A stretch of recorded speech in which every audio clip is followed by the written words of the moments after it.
Hello everyone, I welcome you all to your own channel Gauriddhi English Classroom. I'm Anjus Klani and today we are going to do class 12th Flamingo book की poem Keeping Quiet. और इसमें हम जितने भी important questions हैं summary करेंगे और जितने भी वैल्यू बेस्ड क्वेश्चन है इम्पोर्टेंट क्वेश्चंस हैं उन सभी को हम रिवाइज करेंगे। तो चलिए स्टार्ट करते हैं आज की अपनी पोयम जो है आपकी पोयम कीपिंग क्वाइट।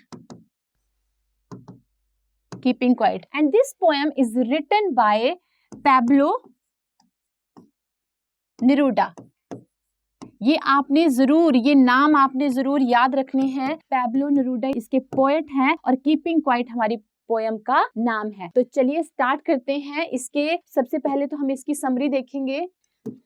पहले तो हम इसकी समरी करेंगे। एज आई टोल्ड यू कि समरी जो है वो जिस्ट है पूरी की पूरी पोयम का या पूरे के पूरे लेसन का भी हम ऐसे ही करेंगे जिससे आपको हेल्प मिलती है उस पोयम की या उस लेसन की पूरी स्टोरी को समझने की, उसका जिस्ट समझने की, उसका सार समझने में हेल्प मिलती है। तो चलिए स्टार्ट करते हैं विदाउट वेस्टिंग टाइम। बट अपने सेशन अपने इन सारे वीडियोस को लाइक भी करो और अपनी फ्रेंड्स के साथ शेयर भी करो ताकि मुझे मोटिवेशन मिले आपके लिए और हेल्पफुल यूजफुल वीडियो बनाने के लिए, ताकि आपको एग्जामिनेशन के दौरान कोई भी प्रॉब्लम ना हो। तो चलिए स्टार्ट करते हैं। हमारा फर्स्ट जो क्वेश्चन है वो है हमारी summary. The poet want everyone to count up to 12 in their mind. यहाँ पर पोएट क्या बोल रहे हैं? पोएट हमें बोल रहे हैं कि सभी को everyone to count up to 12, कि सभी को 12 तक काउंट करना है। कहाँ पर? अपने माइंड में सबको 12 तक काउंट करना है। ऐसे पोएट क्यों बोल रहे हैं ये भी हम बहुत अच्छे से समझेंगे। पहले जो लिखा है पहले हम उसको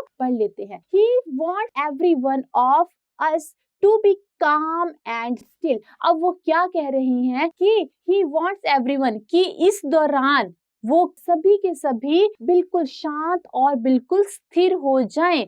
जब 12 काउंट करेंगे तो 12 काउंट करने के बाद वो क्या हो जाएं? बिल्कुल शांत हो जाएं और स्थिर हो जाएं। The poet wants that one should not talk in any language। अब यहाँ पे पोइट क्या कहते हैं कि किसी को भी कोई भी लैंग्वेज नहीं बोलनी है, किसी को किसी से भी बात नहीं करनी है। इट मीन्स जैसे आप हिमाचल में हो आपको अपनी लैंग्वेज नहीं बोलनी है, हरियाणा में हो उनको अपनी लैंग्वेज हरियाणवी नहीं बोलनी है, राजस्थान में हो राजस्थानी नहीं बोलनी है, एमपी में हो यूपी में हो कहीं भी हो या किसी बाहर की कंट्री में हो, यहाँ पर पोएट पूरे के पूरे वर्ल्ड से ये रिक्वेस्ट कर रहा है कि सभी को शांत हो जाना है और किसी को कोई भी लैंग्वेज नहीं बोलनी है। ऐसा पोएट क्यों कह रहे हैं ये भी हम पढ़ेंगे समझेंगे। देखिए उसके बाद पोएट क्या कहते हैं? He means to say that every person of the world should be quiet for few seconds। अब पोएट क्या कहते हैं कि पूरे के पूरे वर्ल्ड के जितने भी लोग हैं उनको कुछ सेकंड के लिए बस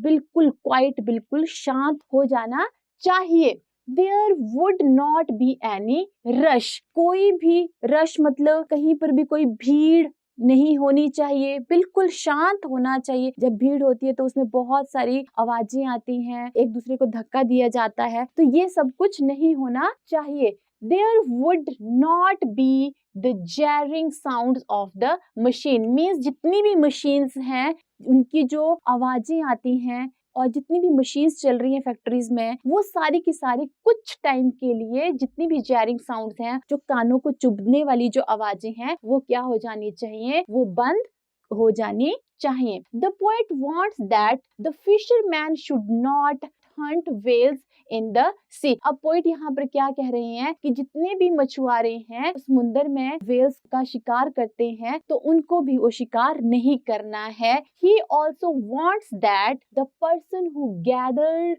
salt should suspend their activities for a few seconds। अब यहाँ पर पोएट किससे रिक्वेस्ट कर रहे हैं? जो लोग सॉल्ट इकट्ठा करते हैं उनको भी अपनी एक्टिविटीज को स्थगित कर देना चाहिए फॉर फ्यू सेकेंड। अब यहाँ पर पोएट क्या चाहते हैं कि पूरे के पूरे वर्ल्ड में जितने भी लोग हैं, जितनी भी कंट्रीज हैं, उन सबको बिल्कुल शांत हो जाना चाहिए। ऐसा पोएट क्यों कह रहे हैं, समझते हैं। The poet says that the people who destroy forest also wage a war against their own coming generations। अब यहाँ पर पोएट क्या कह रहे हैं, पोएट बता रहे हैं कि the poet says that people who destroy forest, कि जो लोग फॉरेस्ट जितने भी जंगल हैं उनको काट रहे हैं, also wage a war against their own coming generation, वो अपनी आने वाली जो जनरेशन है उसके खिलाफ युद्ध कर रहे हैं, उनके लिए एक युद्ध खड़ा कर रहे हैं, मींस आने वाली जो जनरेशन है उनके लिए मुश्किलें पैदा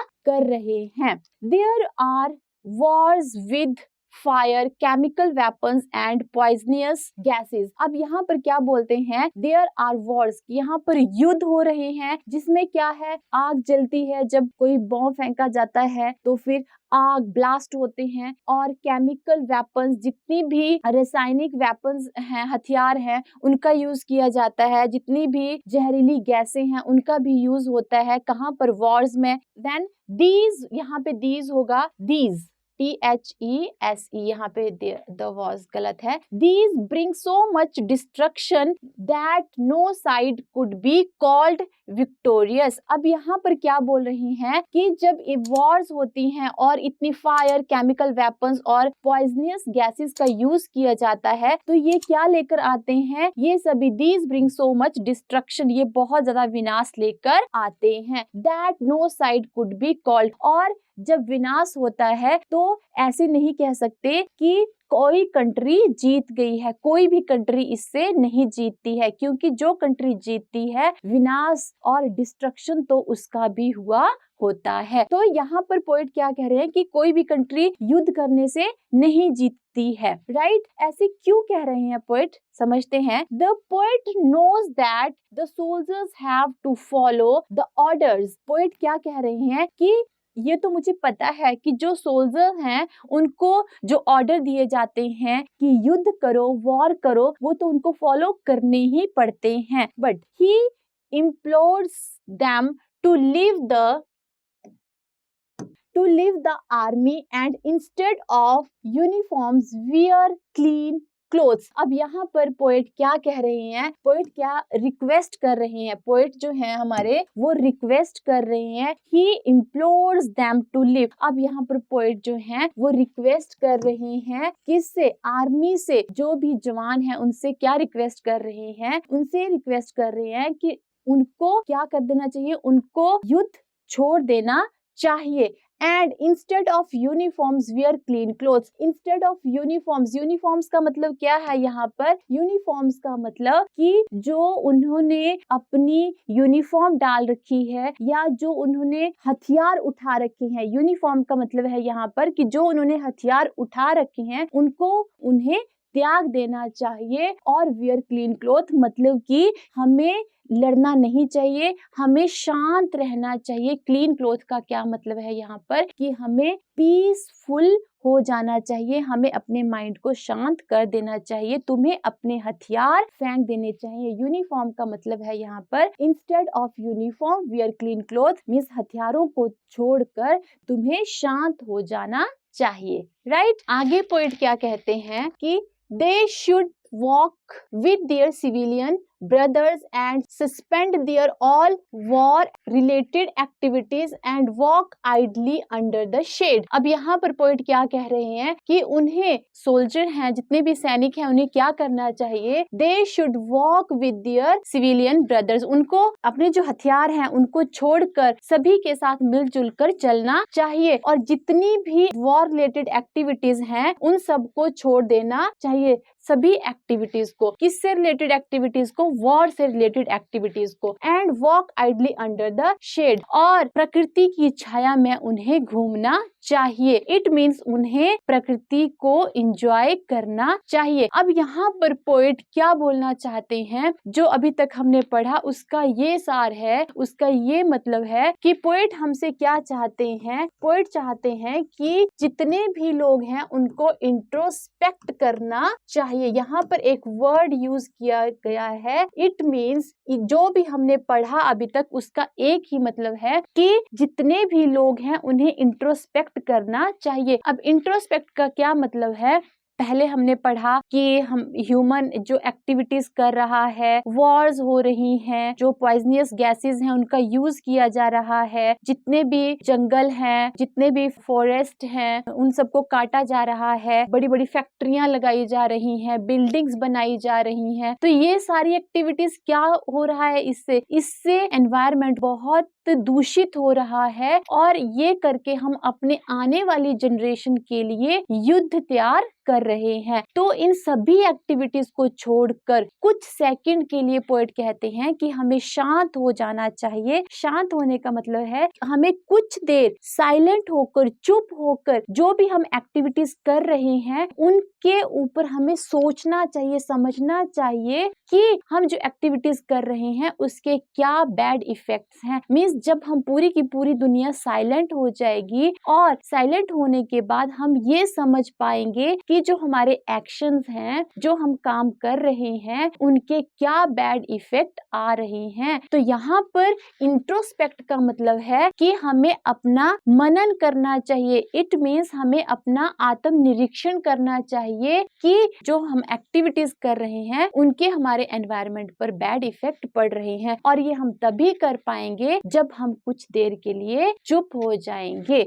मीन्स कुछ देर के लिए हम जब शांत होंगे तो ही हम निरीक्षण कर पाएंगे। जब हम बोलते रहते हैं, हम दूसरों की गलतियां निकालते रहते हैं तो हम आत्म निरीक्षण नहीं कर पाते हैं। तो यहाँ पर पोएट इसीलिए बोल रहा है कि हमें चुप रहकर उसी चीज के ऊपर निरीक्षण करना है कि जो हम एक्टिविटीज कर रहे हैं उनके बहुत ज्यादा बैड इफेक्ट्स हैं। तो यहाँ पर आपने एक वर्ड जरूर यूज करना है, इंट्रोस्पेक्ट मीन्स आत्मनिरीक्षण की बात यहाँ पर पोएट हमसे कर रहे हैं। राइट, नेक्स्ट है the poet wants that we should not be self centred. हमें सेल्फ सेंटर्ड मतलब आत्म केंद्रित नहीं होना चाहिए, हमें सिर्फ अपने बारे में ही नहीं सोचते रहना चाहिए। The poet says that the people are rushing to complete their task. Poet क्या कह रहा है कि लोग भाग रहे हैं अपने जो भी उनके दिन भर के काम है उनको कंप्लीट करने के लिए, पैसा कमाने के लिए दिन रात वो क्या कर रहे हैं, भाग रहे हैं। उसके लिए वो जैसी भी एक्टिविटीज कर रहे हैं, चाहे वो गलत है तो भी वो करते ही जा रहे हैं, ठीक है तो भी वो करते ही जा रहे हैं, वो कभी इंट्रोस्पेक्ट नहीं करते हैं और ये चीज हमें करनी चाहिए। Then, but he says that by keeping quiet for a few seconds, they can understand the true purpose of life. अब पोएट कहते हैं कि अगर हम थोड़ी देर के लिए शांत हो जाए और अपने आप को समझे कि जो हम एक्शन कर रहे हैं वो हमारा एक्शन सही है या हमारा एक्शन गलत है, तो हम बहुत अच्छे से अंडरस्टैंड कर पाएंगे कि जो हमारी लाइफ है उसका क्या पर्पस है। क्या हम गलत चीजें करके तो नहीं, अपना जो हम मनी अर्न कर रहे हैं उसके लिए हम कुछ गलत चीजें तो नहीं कर रहे हैं। तो ये सब चीजें जो है ये तभी होंगी जब हम कुछ देर के लिए शांत हो जाएंगे। Right, the poet wants that we should not be self centred. I think ये जो लाइन्स है दोबारा रिपीट हो चुकी हैं। The poet says that the people are rushing to complete their task. Same line है, the poet says that by keeping quiet for few seconds they can understand the true purpose of life. Then the poet says that the earth can provide us all type of guidance। अब ये line बहुत ज्यादा important है। देखिए इसके बाद एक और लाइन है, he says that it appears dead and lifeless in winter। यहाँ पर पोएट क्या कहते हैं कि the poet says that the earth can provide, जो अर्थ है हमारी वो भी हमें बहुत अच्छी, वो भी हमें गाइडेंस प्रोवाइड करती है। कैसे प्रोवाइड करती है देखिए समझते हैं। he says that it appears dead and lifeless in winter। यहाँ पर क्या बात की गई है, यहाँ पर बात की गई है कि जब विंटर सीजन आता है तो पूरी की पूरी जो अर्थ है उसको क्या कहा गया है, यहाँ पर डेड एंड लाइफलेस कहा गया है। जो हमारा एनवायरमेंट है, सॉरी अर्थ नहीं, जो हमारा एनवायरमेंट है, जो हमारी सारी की सारी प्रकृति है उसके बारे में बात की गई है कि वो डेड और लाइफलेस हो जाती है। इट मीन्स जब विंटर सीजन आता है तो मून भी बहुत फेड हो जाता है, सन कभी निकलता है कभी नहीं निकलता है, जो नदियों का पानी है वो बिल्कुल ठंडा हो जाता है। जो बर्ड्स हैं वो भी अपने घोंसलों से बहुत कम निकलते हैं, जब धूप होती है तब निकलते हैं। कोई भी अपने घरों से नहीं निकलना चाहता। तो यहाँ पर पोएट जो है विंटर सीजन को डेड और लाइफलेस बोल रहा है। और यहाँ पर एक बात और कही है पोएट ने, वो क्या है, that the earth can provide us all type of guidance. अब यहाँ पर देखिए, जब विंटर सीजन आता है तो उसको डेड और लाइफलेस कहा गया है। मींस जो प्रकृति है वो स्टॉप हो जाती है, रुक जाती है कुछ टाइम के लिए, अपनी सारी एक्टिविटीज को बंद कर देती है। और विंटर सीजन के बाद कौन सा सीजन आता है, फिर समर सीजन आता है। और समर सीजन और विंटर सीजन के बीच में जो है स्प्रिंग सीजन है। फिर वो स्प्रिंग सीजन में धीरे धीरे जो हमारे प्लांट्स हैं, जो हमारे ट्रीज हैं, उन पे धीरे धीरे जो फूल हैं वो उगने लगते हैं। चारों तरफ प्रकृति दोबारा से बहुत खिली खिली सी और बहुत सुंदर दिखाई देती है। तब वो लाइफलेस नहीं होती है। जो इतने भी प्लांट्स हैं और जितने भी ट्रीज हैं, पशु हैं, पक्षी हैं, वो दोबारा से ब्लूम, बर्ड्स हैं वो बहुत चिरपिंग करते हैं, चहचहाते हैं। तो यहाँ पर क्या बोला गया है कि जो प्रकृति है वो भी हमें गाइडलाइन देती है। मींस वो भी कुछ टाइम के लिए ठहर जाती है, वो भी साइलेंट हो जाती है, वो भी क्वाइट हो जाती है और उसके बाद वो दोबारा से ब्लूम होती है, दोबारा से खिलती है। तो यहाँ पर पोएट यही कहते हैं कि जो मनुष्य की लाइफ है वो अपनी लाइफ में जब बिल्कुल थोड़े टाइम के लिए शांत हो जाएगा, इंट्रोस्पेक्ट करेगा, अपने आप का निरीक्षण करेगा, तो ही वो डबल एनर्जी से काम भी करेगा और सही एक्शन भी करेगा। क्योंकि वो इंट्रोस्पेक्ट करने से, समझने से, क्वाइट हो जाने से वो अपनी गलतियों को समझेगा और फिर वो गलतियों को रिपीट नहीं करेगा, बल्कि वो अच्छे काम करेगा। तो यहाँ पर इंट्रोस्पेक्ट जो वर्ड है ये बहुत ज्यादा इंपॉर्टेंट है, आपको ये वर्ड का यूज करना है। But when the summer season comes, everything, ये लाइन नहीं है, but when the summer season comes, everything again comes to life. जब समर सीजन आता है तो सभी चीजें दोबारा से जिंदा हो जाती हैं। इट मींस प्रकृति दोबारा से खिल उठती है। Similarly after taking a short pause we can restart our activities in a new way. तो यहाँ पर पोएट हमें क्या बोल रहे हैं कि उसी तरह से जैसे प्रकृति एक स्टॉप लेती है, कुछ देर के लिए शांत हो जाती है, तो उसी तरह हमें भी एक शॉर्ट पॉज लेना चाहिए और वी कैन रीस्टार्ट, और फिर से हमें अपनी एक्टिविटीज को स्टार्ट करना चाहिए इन अ न्यू वे, एक नए सिरे से। अब जैसे युद्ध हो रहे हैं, इनकी बात की गई है, तो यहाँ पर पोएट क्या कहते हैं कि युद्ध करना किसी भी चीज का सोल्यूशन नहीं है। अगर हम इन सब चीजों को इंट्रोस्पेक्ट करें, हम थोड़ी देर के लिए निरीक्षण करें, अपना आत्म निरीक्षण करें, तो हम क्या समझेंगे कि जितने भी वॉर्स चल रही हैं, जितनी भी पॉइजनस गैसेस का इस्तेमाल किया जा रहा है, इसको करने से सबको हार्म ही हार्म है, सबकी हानि ही हानि है। इसीलिए पोएट कह रहे हैं कि हमें थोड़ी देर के लिए शांत हो जाना चाहिए। Then therefore the poet asked the people to take a pause, count to 12 and walk out of the scene। अब यहाँ पर क्या कहते हैं पोएट, सभी लोगों से क्या कह रहे हैं, एक छोटा सा पॉज लो थोड़ी देर के लिए और count to 12 and walk out of the scene, और फिर 12 काउंट करके मैं वहां से चला जाऊंगा और तुम क्या करते रहना, आप खुद का मनन करना, निरीक्षण करना। Right, the poet ask the people to take a pause. जो कवि है वो लोगों से कुछ देर आराम करने के लिए कहता है और 12 तक काउंट करता है और फिर वहां से चला जाता है। तो यहाँ पर पोएट की समरी क्या कहती है कि हमें अपना इंट्रोस्पेक्ट करना चाहिए, हमें निरीक्षण करना चाहिए। चलिए अब क्वेश्चंस देखते हैं। Next question, which is the exotic moment that the poet refers to the keeping quiet? कौन सा होगा वो अनोखा पल जिसमें क्या होगा, जिसमें tranquillity will initiate peace and brotherhood, जिसमें ट्रांक्विलिटी मीन्स शांति और initiate peace of brotherhood means जिसमें भाईचारे की भावना होगी। There would be no moment, no talk, no activity and consequently no violence। there would be no moment, जिसमें कोई भी मोमेंट नहीं होगी, कोई बातचीत नहीं होगी, कोई भी एक्टिविटी नहीं होगी और जिसके परिणाम स्वरूप कोई भी हिंसा नहीं होगी। consequently का मतलब परिणाम स्वरूप, और जब शांति होगी तो कोई भी हिंसा, कोई भी युद्ध नहीं होंगे। जब सभी थोड़ी देर के लिए शांत हो जाएंगे, क्वाइट हो जाएंगे। अब देखिए next question, Do you think the poet advocate total inactivity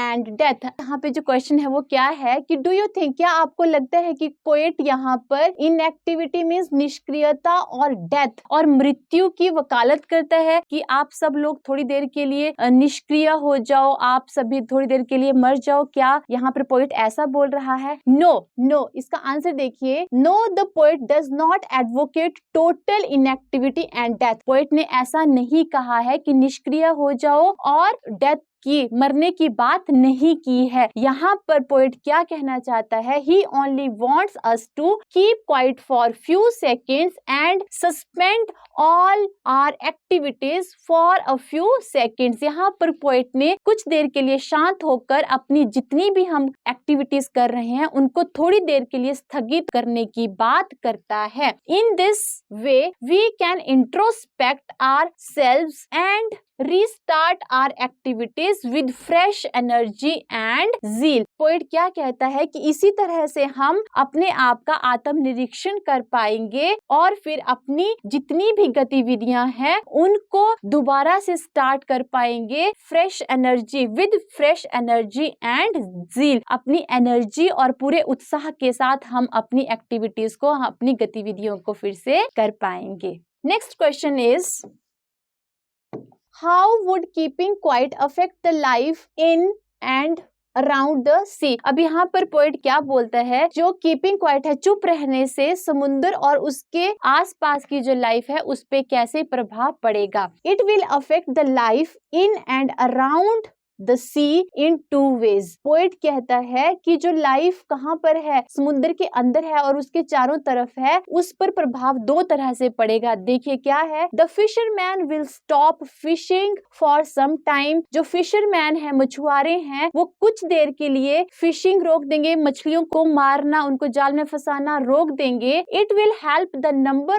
of the fish to recuperate। recuperate का मतलब होता है स्वस्थ होना, स्वस्थ होना।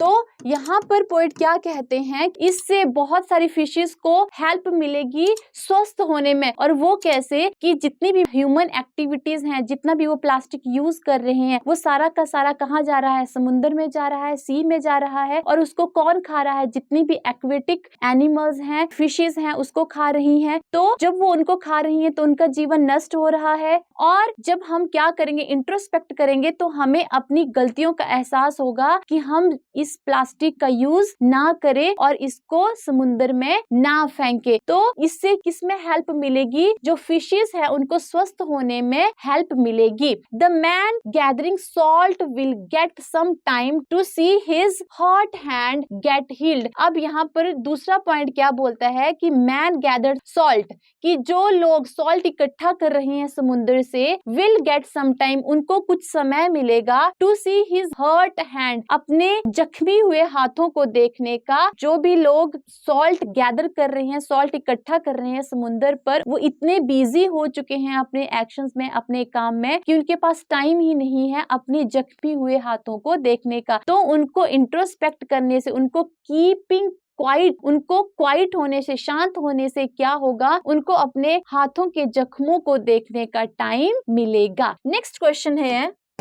How will keeping quiet protect our environment? Keeping, चुप रहने से हमारे एनवायरमेंट को कैसे मदद मिलेगी? हमारे एनवायरमेंट को, पर्यावरण को कैसे बचा सकता है? आंसर है keeping quiet help us to stop wars. जब हम कुछ देर के लिए शांत हो जाएंगे तो हमें समझ आएगा कि जो वॉर है वो नहीं होनी चाहिए, उसको स्टॉप कर देना चाहिए। In this way it help to prevent destruction of environment due to wars. और इस तरह से हमें हेल्प मिलेगी कि जो हमारा एनवायरमेंट है युद्धों की वजह से खराब हो रहा है, उस से जो विनाश हुआ है उसको प्रिवेंट करने में, रोकने में हमें मदद मिलेगी। क्योंकि जब हम इंट्रोस्पेक्ट करेंगे तो हमें क्या समझ आएगा कि जो कंट्रीज आपस में लड़ रही हैं वो बिल्कुल व्यर्थ है, क्योंकि उससे सबका नुकसान ही होता है। ये कब होगा? जब हम शांत रहकर अपना इंट्रोस्पेक्ट करेंगे। नेक्स्ट लाइन है, ऑल्सो इट प्रिवेंट्स डिफोरेस्टेशन। साथ में और क्या करेगा? ये प्रिवेंट करेगा, रोकथाम करेगा किसकी? जो हम डिफोरेस्टेशन कर रहे हैं, जो जो हम जंगलों को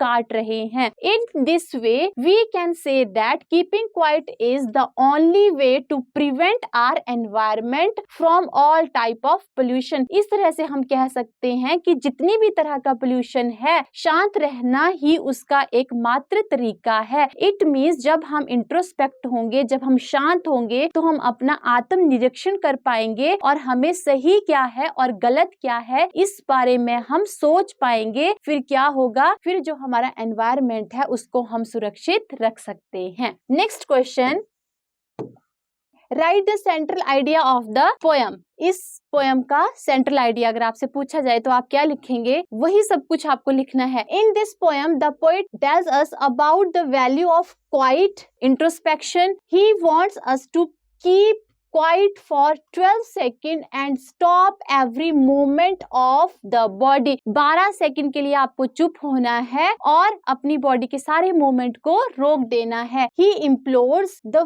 fisherman not to harm the whales। implores मतलब आग्रह करना, राइट आग्रह करना। वो फिशरमैन से, मछुआरों से आग्रह करते हैं कि वो वेल्स को हानि ना पहुंचाए। He also wants the man gathering salt to stop his activities for few minutes since he has hurt his hands। वो जो समुद्र में काम करते हैं, जो भी वो एक्टिविटीज करते हैं, उन एक्टिविटीज को करने से जो उनके हाथों पे बहुत सारे जख्म हैं, राइट, तो उनको भी, जो वो हर्ट हुए हैं उन एक्टिविटीज से, तो उनको भी कुछ सेकंड के लिए रोकने की बात कर रहे हैं। The poet says that wars are useless. और पोएट क्या कहते हैं कि जितनी भी वॉर्स हो रही हैं वो सब व्यर्थ हैं। These wars leave no survivors. War से, इन युद्धों से कोई भी नहीं बचता है। However the poet does not advocate total inactivity. Even की जो पोएट हैं वो किसी भी निष्क्रियता की बात नहीं कर रहे हैं। इसमें आप एक लाइन और जोड़ सकते हैं, in short the poet wants to say that by keeping quiet we can understand the